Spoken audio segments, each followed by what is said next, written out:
원래 경력직이 아닌 이상 신입사원들은 많은 시행착오를 하게 되죠.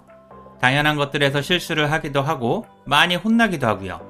물론 처음부터 잘할 수는 없지만 사람마다 차이가 꽤 크죠. 가르쳐도 안 되는 사람이 있는가 하면 하나만 가르쳐도 열을 하는 친구들도 있고요. 이렇게 모든 직장인은 실수와 시행착오를 거치면서 직장인이 되죠. 3년 정도가 지나면 자기만의 직장 스타일이 생기게 되고요. 만약 3년이 지나도 신입사원 모습을 그대로 가지고 있다면 직장 생활이 안 어울리는 거죠.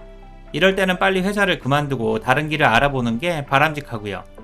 암튼 직장 생활은 누구나 잘할 수 있지만 모두가 잘하는 건 아니죠.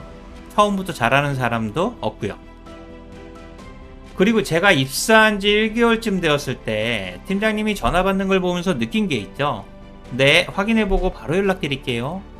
원래 제 스타일은 알면 안다고 하고 모르면 모른다고 했거든요. 하지만 직장인은 아는 것은 자세히 설명하고 모르는 것은 빨리 확인하고 연락을 해야만 하죠. 특히 상대방이 상사일 경우에 더 확실하게 해야 하고요. 상사가 나에게 물어본 이유가 있거든요. 내가 담당하는 업무거나 알 거라고 생각하고 물어본 거고요. 그러니 가능하면 바로 대답을 해야 하고 모르면 빠르게 피드백을 해야만 하죠. 하지만 입사 1개월 차엔 확인하고 연락드린다는 말을 거의 못했고요. 모르면 그냥 아무 소리 없이 죄송합니다만 반복했죠. 그러다 어느 순간 팀장님이 네, 확인해보고 바로 연락드릴게요 라는 말이 귀에 들려왔고요. 저는 그때 저거구나 라고 생각했죠. 익숙해질 때까지 계속 연습을 했고요. 그러면서 저는 직장인이 되어갔던 것 같습니다. 그리고 입사한 지 3개월쯤 되었을 때 그 당시 저는 회의실에만 들어가면 노트북만 펴놓고 누가 말을 시키기 전까지는 가만히 있었죠. 물론 알아도 모르는 척을 했고 실제로 모르는 내용도 많았고요. 팀장님이 의견을 말하라고 할 땐 머뭇거렸죠. 그때는 두렵기도 했고 자신감도 없었고요. 근데 팀에 스마트한 선배가 한 명 있었습니다. 저보다 2살 많은 선배였는데 회의만 들어가면은 뭔가가 달랐어요. 딱히 말을 많이 하는 것도 아닌데 그냥 눈빛이나 자세가 많이 달랐죠. 표정엔 자신감이 넘쳤고 말투도 확실했고요. 저는 이 선배가 우리 팀의 에이스구나 라고 느꼈죠. 그래서 다음날부터 에이스 선배를 흉내냈고요. 솔직히 그때는 이것저것 따라하기 바빴으니까요. 그러다 어느 날 팀장님에게 처음으로 피드백을 들었죠. 너는 발표할 때 목소리가 너무 작고 자신감이 없어 보여. 그 말을 듣고 집에 가는 길에 정말로 내가 목소리가 작은가 라고 생각했죠. 저는 원래 저음이 아니거든요. 그 이후로 회의 자세도 달라졌고 일단 말을 크고 명확하게 하기 시작했죠. 그러다 보니까 목소리는 점점 커지고 자신감도 붙었고요. 신기한 건 그 전엔 자신감이 있어서 발표나 말을 잘한다고 생각했는데 의식적으로 연습을 하다 보니까 자신감이 생기더라고요. 경험을 통해 자신감이 점점 커졌고요. 그러면서 직장인의 모습이 잡혀갔죠. 그리고 입사한 지 1년쯤 지났을 때 갑자기 팀장님이 외부 미팅을 저 혼자 다녀오라고 지시를 했죠.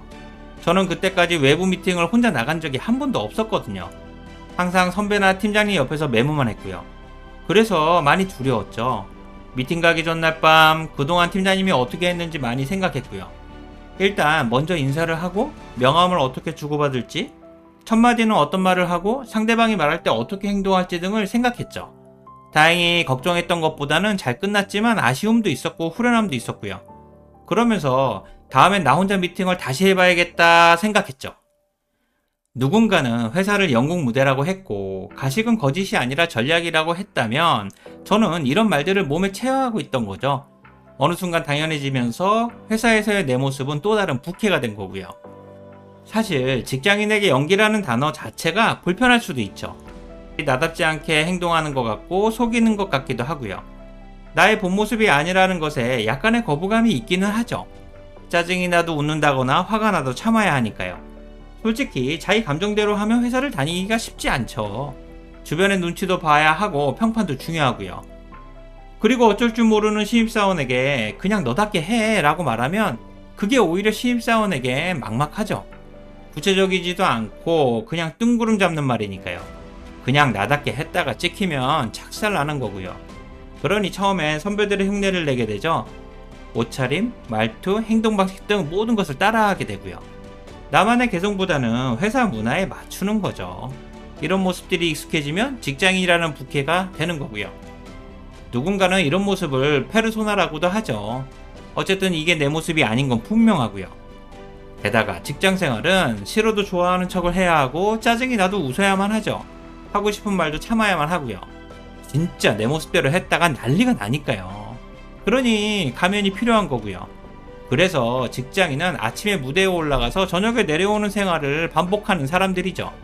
역할에 충실하다 보니까 실력도 늘고 승진도 하게 되고요. 어쩌면 실력이 있다고 연기하는 건지도 모르죠. 그러면서 완벽한 직장인이 되는 거고요.